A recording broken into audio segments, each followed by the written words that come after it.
flower friends, it's Madonna from Eastside Flower Farm, Los Angeles, California, Zone 9. It is November 18th. It is storming outside. It's been raining. It's about 56 degrees and it's wonderful. So I am out in our new glass house. Our carport converted into a glass house, greenhouse, and I actually do have heat running in here right now. I have all my beds. We have culvert beds in there that I have planted with tulips and ranunculus and anemones and freesia. And the freesia is actually already sprouting. It's only, a couple inches tall, and it's been 2 weeks yesterday, I think, since I planted it. So we're gonna pot up some plants today. I already have some here in their trays. And what I did is I had ordered some plugs from East Coast Growers. And I planted everything that I wanted to plant in my garden for this next year, and I have leftovers. So what I'm gonna do is I'm gonna pot them up, and in the spring I'm gonna have a weekend sale, and I'm gonna sell them. So I'm gonna grow them throughout the winter, and they're just little tiny baby plugs. So I'm gonna go ahead and pot them up. And I have a yarrow that we're gonna do, summer berries, which I love. It's the bright pinks and reds and orange and yellows, and I planted, I think, probably 35 or 40 in my perennial garden, and they are a perennial, like I just said. So I'm gonna keep growing them in the area, the ones that I planted, the 35 that I have, and then I'm going to see, I've heard conflicting stories, and some people say that after the second year they start altering their color, they don't stay well. So I'm just going to test that theory out myself. So they will bloom for me next year because I just planted them. So they're a perennial, so they'll go in our area all winter long. They'll be just fine. Because we don't usually get, last year was the lowest we've gotten in a long time. We got 6 or 7 days of 27. Which for us is cold. For all you guys out there in the rest of the country, I know it's warm, but it's cold for me. Even today's cold for me because it's that bone-chilling cold. So I am going to go ahead and leave those over there in their perennial beds, and I'm going to see what they look like next year, and then what they look like the year after. So if the second and third year I don't like them, I'll take them out and I'll do something else. So I have a row of 35 of the summer berries yarrow, and then I have 2 rows of 35, which is 70, of terracotta, and I love that color too. So what I had left over in my tray, like I said, I'm going to pot them up.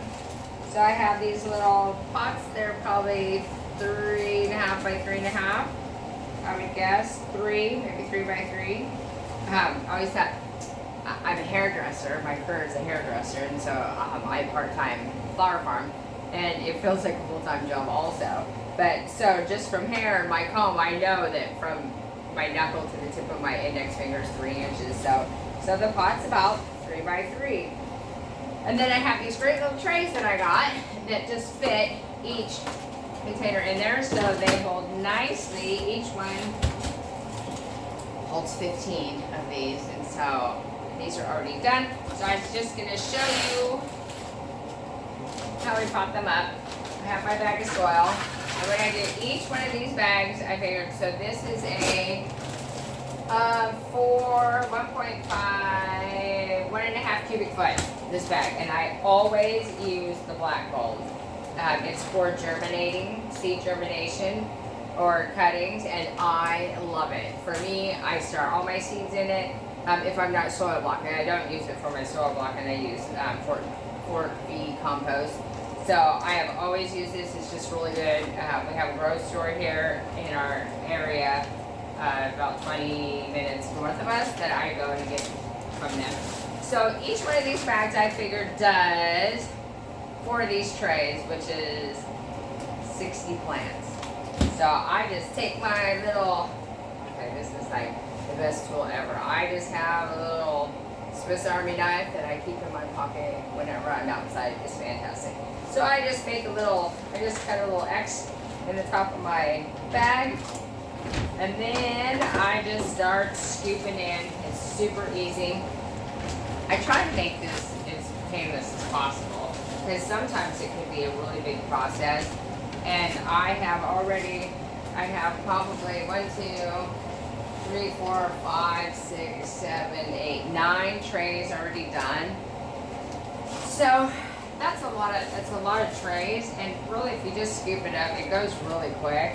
I usually always have my music blasting, but because you can't just be, there's copyright issues, you know, if you play somebody else's music and you didn't get permission. So I have no music on right now, but music still plays in my mind. I've always got some song going on in my head, always singing some song, so it's fine.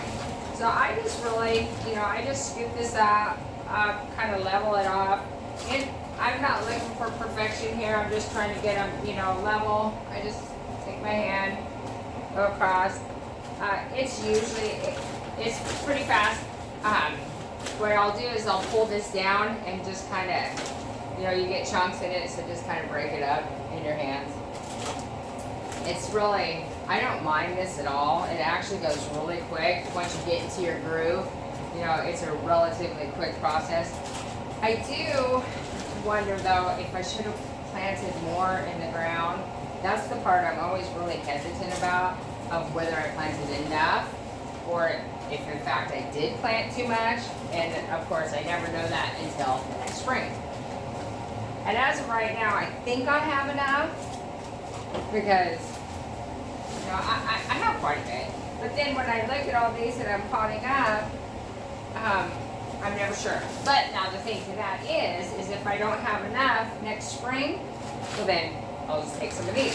So what I had done is I quickly, so with me I figure if I have to do one task at a time. Like all of these I fill up, you know, I don't take one of these, fill it up, put the plug in it, put the tag in it, and then put it back. I do one full task at a time. So I filled all 15 of these, put them in their tray, soil box.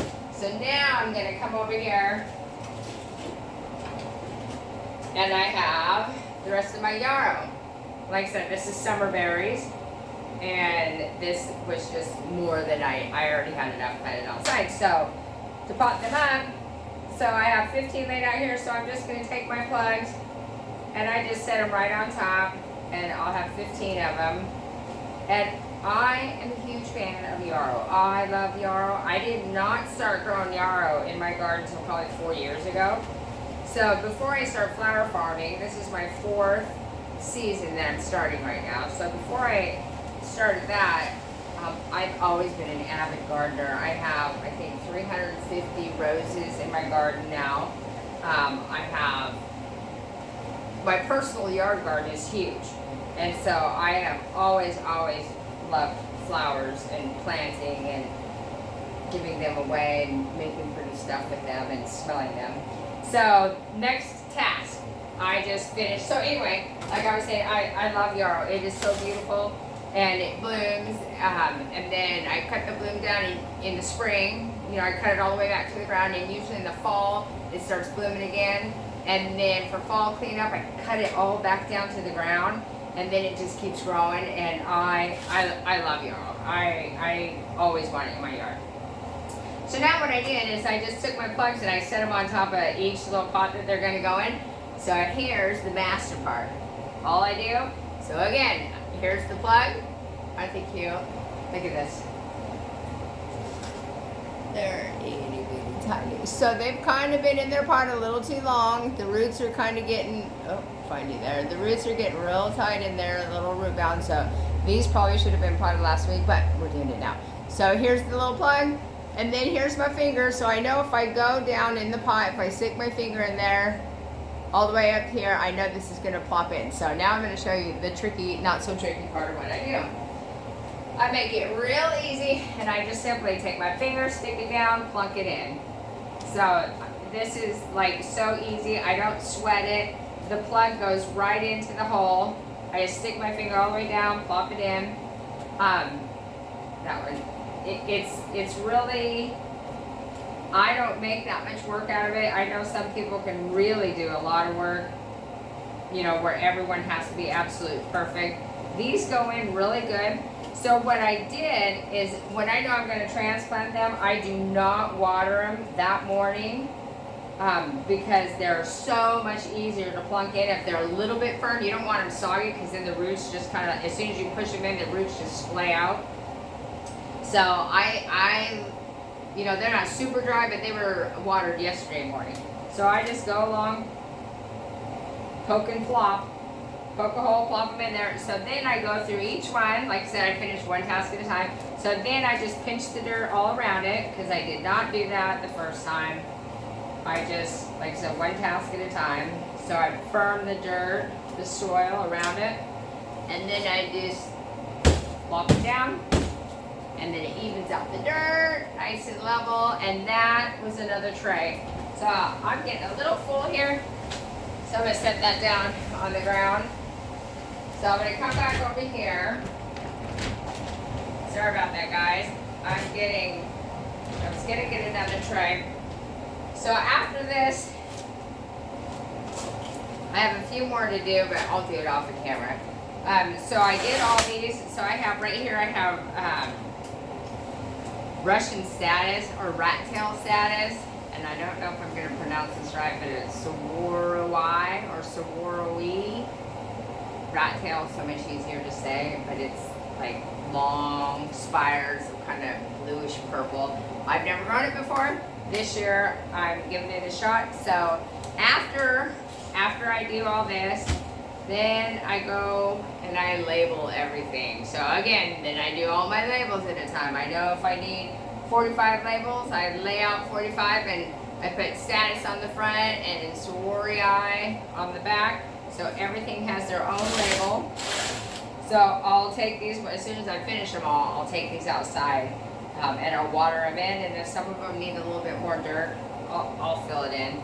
But I figure I do not like to throw plants away. So if I can repot them and then sell them in the spring, you know, the yarrow would be a perennial in our zone, a perennial, and I'm not sure about the status.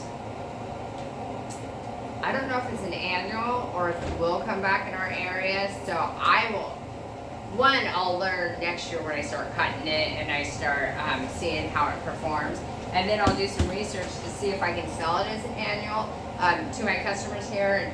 In the spring, I do a garden tour with the garden clubs, and this year I just did our garden club here, our local one, and next year I'm up north in Reading. They'd asked me if I would do a tour with our farm with them too, so I am going to. And so I will have some of these plants available for them to purchase in the spring when they come and do the tour. So I need to make sure that I know if it's an annual or a perennial. So our hardiness zones, like I said, we're zone 9B, which means we are our average low temperature, like the maximum low temperature for us is between 25 and 30 degrees. So, and all that means really, when the USDA is looking for growing zones, it really just tells you what perennials you can grow in your area that will survive the winter. So with their absolute low temperature, that's what they're looking at. So annuals, of course, you know, an annual, you plant it in the spring, it buds, it blooms, it goes to seed, and then it dies. So annual, it's just doing one cycle and then it dies. So perennial, you know, will come back year after year after year. So you're looking for that what's the absolute lowest temperature that perennial can go to in your area and still survive. So that's what the zone is all about.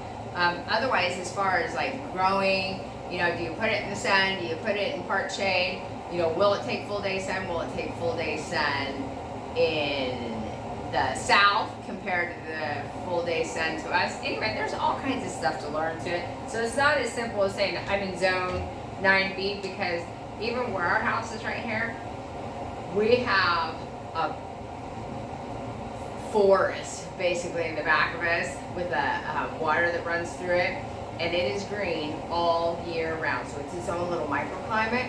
So I could even actually plant plants down there that would not grow up here, and it's 250 feet, 300 feet difference. So, you know, just wing it. Just see it. Like I said, it's you just got to go.